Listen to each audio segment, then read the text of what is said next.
I'm here at Blossom Heath Florists on Long Beach Road in Oceanside. Why am I here? Well, for this week's Parsha, also because this is a great place to buy flowers for Shabbos for your wives. It's something we should all be doing on a very, very regular basis. In the end of the Parsha, after the story of Korach and the death of Korach, Hashem performs a experiment, and he shows it to Am Yisrael that each of the leaders takes a staff, and Hashem says the one that blossoms, hence the background, that blossoms forth overnight will be the staff of the chosen tribe. And indeed that night the staff of Aaron, representing Levi, blossoms forth with almonds. And Rabbi Moshe Weinberger has a beautiful Dvar Torah. He quotes Rabbi Shneur Kotler, alav hashalom, the son of Rav Aaron Kotler, the late Rosh Yeshiva of Lakewood, both of whom served as Rosh Yeshiva of Lakewood. And Rav Shneur Kotler says the mistake, the taina, the gripe of Korach was that he said that only the Kohanim can have a connection with Hashem, and not every Jew. And therefore every Jew should have access to Hashem as well, being in the Beis HaMikdash. And he says that was the mistake, the flaw of Korach, which of course cost him his life.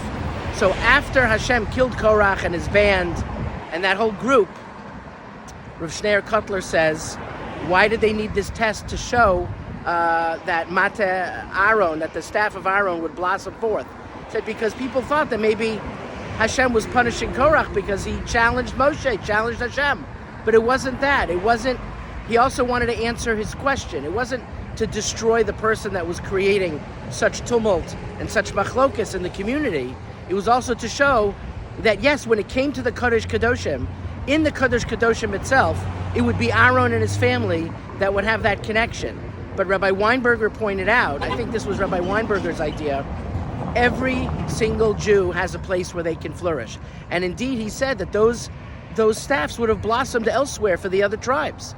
And he quotes the Baal HaTanya. It's appropriate to quote the first Lubavitcher Rebbe this week. In a couple of days is the 30th anniversary of the 7th Lubavitcher Rebbe, Rabbi Nachum Mendel Schneerson, just called the Rebbe these days since his Patira 30 years ago in 1994.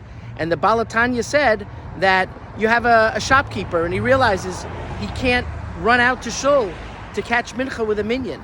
So he quickly goes to the back of the store and he davens a very, very quick mincha and he goes back to his store and he feels bad.